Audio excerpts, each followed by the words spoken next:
Welcome दोस्तों, study Chimes में आप सभी का स्वागत है। आज हम लोग बौद्ध धर्म के कुछ इंपॉर्टेंट क्वेश्चंस देखेंगे। हमारा पहला प्रश्न है, प्रथम बौद्ध संगीति को किसके द्वारा संरक्षण दिया गया था? तो इसका सही उत्तर हमारा ऑप्शन नंबर बी, अजात शत्रु। तो जो प्रथम बौद्ध संगीति हुई थी, ये 483 ईसा पूर्व के अंदर में कहाँ पर हुई थी? ये हुई थी राजगृह के अंदर में। ठीक है।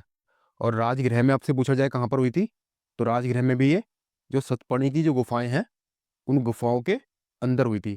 ठीक है। सो वेरी इंपॉर्टेंट क्वेश्चन है हमारा, प्रथम बौद्ध संगीति। हमारा अगला प्रश्न है, चार महान सत्यों की अवधारणा निम्न में से किस धर्म से संबंधित है? तो इसका सही उत्तर हमारा ऑप्शन नंबर डी, बौद्ध धर्म। तो बौद्ध धर्म के अंदर में हमारे चार आर्य सत्य हैं। हमारा पहला आर्य सत्य है दुख, यानी कि जो संसार है ये दुख से भरा हुआ है। ठीक है। दूसरा है हमारा दुख का कारण, जो हमारा दुख है इसका कारण जो है वो इच्छाएं हैं। तीसरा है हमारा दुख का निवारण। तो जो हमारी इच्छाएं हैं, ये अगर हम इनको कंट्रोल कर लें तो हमारे सब दुख जो है वो खत्म हो सकते हैं। ठीक है। तो ये दुख का निवारण है। और चौथा जो है हमारे निवारण के लिए अष्टांगिक मार्ग है हमारे। ठीक। हमारा पहला अष्टांगिक मार्ग है सम्यक संकल्प, यानी कि सही संकल्प। दूसरा अष्टांगिक मार्ग है हमारा सम्यक दृष्टि, यानी कि सही दृष्टि। तीसरा हमारा मार्ग है सम्यक आजीव, यानी कि सही आजीव। चौथा अष्टांगिक मार्ग है सम्यक व्यायाम, यानी कि सही व्यायाम।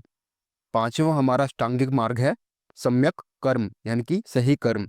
हमारा छठा अष्टांगिक मार्ग है सम्यक स्मृति, यानी कि सही स्मृति। सातवां अष्टांगिक मार्ग है हमारा सम्यक वाणी। और आठवां अष्टांगिक मार्ग है हमारा सम्यक समाधि। तो ये हमारे 8 जो है अष्टांगिक मार्ग हैं, जो कि दुखों के निवारण के लिए महत्वपूर्ण है। हमारा अगला प्रश्न है, निम्न में से चैटियागिरी विहार सांची में मनाया जाने वाला त्योहार किस धर्म का है? तो इसका सही उत्तर है हमारा ऑप्शन नंबर डी, बौद्ध धर्म। इस त्योहार के अंदर बोध के 2 शिष्य सारिपुत्र और महामोगलान, इनके जो पवित्र अवशेष हैं उनके दर्शन करने के लिए हर साल लाखों लोग नवंबर के महीने के अंदर में आते हैं। ठीक है। सांची कहाँ पर है? हमारा आपको याद रखना है, मध्य प्रदेश के अंदर में है। हमारा अगला प्रश्न है, सबसे पहले बौद्ध ग्रंथ किस भाषा में लिखे गए थे? तो इसका सही उत्तर हमारा ऑप्शन नंबर ए, पाली भाषा। तो हमारे जो सबसे प्राचीन ग्रंथ त्रिपिटक, ठीक है, त्रिपिटक, इनकी जो रचना थी ये पाली भाषा में लिखे गए थे। हमारे प्रारंभिक बौद्ध ग्रंथ 2 भाषाओं, पाली भाषा और अनुपाली भाषाओं में आते हैं। इसमें हमारे जो ग्रंथ आते हैं वो है हमारे त्रिपिटक, दीपवंश, महावंश और मिलिंद पन्हु। ये सब जो है पाली भाषा में लिखे गए थे।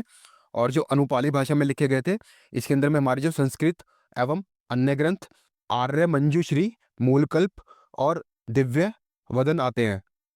तो वेरी इंपॉर्टेंट क्वेश्चन है ये। तो इसका सही उत्तर हमारा ऑप्शन नंबर ए, पाली भाषा। हमारा अगला प्रश्न है, कौन सा मौर्य शासक बौद्ध धर्म का अनुयायी बना? तो इसका सही उत्तर हमारा ऑप्शन नंबर सी, अशोक। तो अशोक ने जो है 261 ईसा पूर्व के अंदर में जब कलिंग का युद्ध लड़ा था, तो उसके बाद में उसने धम्म को अपनाया। ठीक है। किसको अपनाया? धम्म को। तो इसका सही उत्तर था अशोक। हमारा अगला प्रश्न है, निम्नलिखित में से कौन सा शब्द बौद्ध स्तूपों की स्थापत्य कला से जुड़ा हुआ है? तो इसे समझाने के लिए मैं आपको एक डायग्राम बना देता हूँ। ये हमारा जो एक बौद्ध स्तूप है। ठीक है। और यहाँ पर ये जो पोर्शन आप देख पा रहे हैं, इसे हम लोग अंडाकार या अंडा बोलते हैं। और स्तूप के गुंबद के ऊपर एक स्क्वायर रेलिंग होती है, जो कि देवताओं के निवास का प्रतीक मानी जाती है। ठीक है। तो ये स्क्वायर रेलिंग है, जो कि देवताओं के निवास का प्रतीक मानी जाती है। और इसी को हम लोग हर्मिका बोलते हैं, यानी कि ऑप्शन डी हमारा सही उत्तर है। और इस हर्मिका के ऊपर यहाँ पर हमारी एक छतरी होती है। तो आपको याद रखना है वेरी इंपॉर्टेंट क्वेश्चन है ये। हमारा अगला प्रश्न है, कौन सा अशोक का अभिलेख इस परंपरा की पुष्टि करता है कि गौतम बुद्ध का जन्म लुम्बिनी में हुआ था? तो इसका सही उत्तर हमारा ऑप्शन नंबर डी, रोमनदेही का स्तंभ अभिलेख। ठीक है, तो इसमें जो है खुद अशोक लुम्बिनी की यात्रा का उल्लेख करते हैं और कहते हैं कि बुद्ध का जन्म यहीं पर हुआ था। हमारा अगला प्रश्न है, अशोक के शासनकाल की प्रमुख घटनाओं में से एक 250 ईसा पूर्व में राजधानी पाटलिपुत्र के अंदर कौन सी बौद्ध संगीति का आयोजन किया गया था? तो इसका सही उत्तर हमारा ऑप्शन नंबर सी, तीसरी बौद्ध संगीति का। तो बौद्ध धर्म की जितनी भी संगीति हैं इनके बारे में मैं आपको जो है थोड़ा बता देता हूँ। तो हमारी जो है बौद्ध धर्म के अंदर में टोटल 4 बौद्ध संगीति हुई थी। जो पहली बौद्ध संगीति थी ये राजगीर के अंदर में हुई थी और 483 ईसा पूर्व के अंदर हुई थी। ठीक है, तो कौन सी जगह हुई थी? राजगीर के अंदर। और कब हुई थी? 483 ईसा पूर्व के अंदर। और इसकी जो अध्यक्षता की थी वो महाकश्यप ने की थी। आपको याद रखना है किसने की थी? महाकश्यप ने। और इसे किसने करवाया था? तो इसे कराया था राजा अजात शत्रु ने। सो वेरी इंपॉर्टेंट है, आपको याद रखना है। प्रथम बौद्ध संगीति थी हमारी। दूसरी हमारी जो बौद्ध संगीति थी ये वैशाली के अंदर में हुई थी। और कब हुई थी? तो 383 ईसा पूर्व के अंदर हुई थी वैशाली के अंदर में। इसकी जो अध्यक्षता की थी वो सबकामी ने की थी। वेरी इंपॉर्टेंट है, आपको नाम याद रखना है, सबकामी। और इसे किसने करवाया था? इसे जो है कालाशोक ने करवाया था। ठीक है, वेरी इंपॉर्टेंट। तीसरी बौद्ध संगीति जो हुई थी ये पाटलिपुत्र के अंदर हुई थी। और ये कब हुई थी? 250 ईसा पूर्व के अंदर में। इसकी जो अध्यक्षता की थी ये मोगली पुट ने की थी।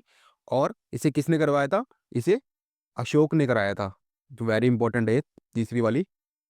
और जो चौथी हमारी बौद्ध संगीति हुई थी ये कुंडल वन के अंदर में हुई थी।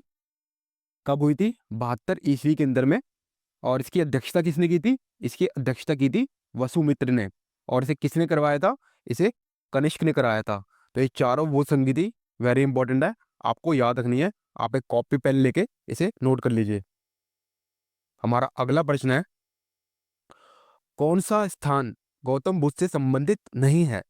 तो जो संबंधित नहीं है मैं वो बताना है, तो हम इसको देखते हैं ऑप्शन से। तो हमारा पहला है सारनाथ। सारनाथ जो है ये वह जगह है जहाँ पर बुद्ध ने अपना जो है प्रथम उपदेश दिया था। तो ये बुद्ध धर्म से संबंधित है। बोध गया जो है हमारा, यहाँ पर जो है बोध को ज्ञान की प्राप्ति हुई थी। ठीक है, महात्मा बुद्ध को जो है ज्ञान की यहाँ पर प्राप्ति हुई थी। सो ये वेरी इंपॉर्टेंट है बौद्ध धर्म के हिसाब से। तो ये दोनों जो है हमारे बौद्ध धर्म से संबंधित है। तीसरा है हमारा कुशीनगर। तो कुशीनगर या कुशीनारा के अंदर में जो है बुद्ध की जो है मृत्यु हुई थी यहाँ पर।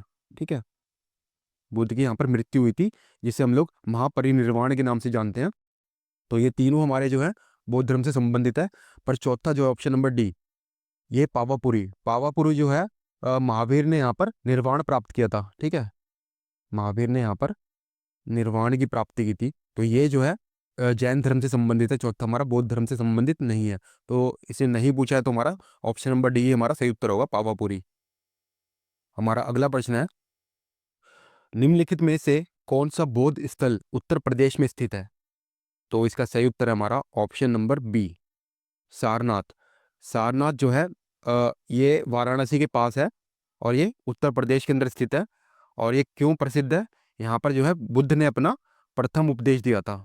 ठीक है, बुद्ध ने जो अपना प्रथम उपदेश कहाँ पर दिया था? ये सारनाथ के अंदर दिया था। वेरी इंपॉर्टेंट है ये।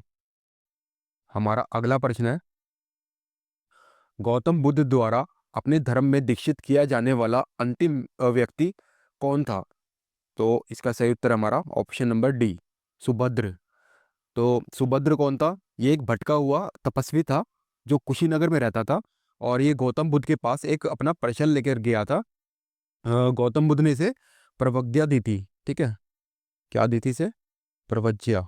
ठीक है, जिसे हम लोग दीक्षा भी कहते हैं। तो गौतम बुद्ध ने से दीक्षा या फिर प्रवज्ञा। तो जिसके बाद जो है ये गौतम बुद्ध के आखिरी शिष्य बने थे Subhadra. So very important question है ये। हमारा अगला प्रश्न है, किस धर्म के लिए बनाए गए नियमों को विनय पिटक नामक पुस्तक में लिखा गया है? तो इसका सही उत्तर है हमारा ऑप्शन नंबर सी, बौद्ध धर्म। ठीक है, तो विनय पिटक का जो मतलब होता है हमारा, तो इसका अर्थ है हमारा अनुशासन की टोकरी। ठीक है, अनुशासन की जो टोकरी है, इसका अर्थ होता है विनय पिटक। ठीक है, यह है बौद्ध संघ के भिक्षुओं और भिक्षुणियों के दैनिक जीवन और मठवासी अनुशासन से संबंधित नियमों का संग्रह है। ठीक है, विनय पिटक हमारा। तो हमारे जो है बेसिकली त्रिपिटक होते हैं, मैं लिख देता हूँ आपके लिए। ठीक है, हमारे जो है त्रिपिटक हैं।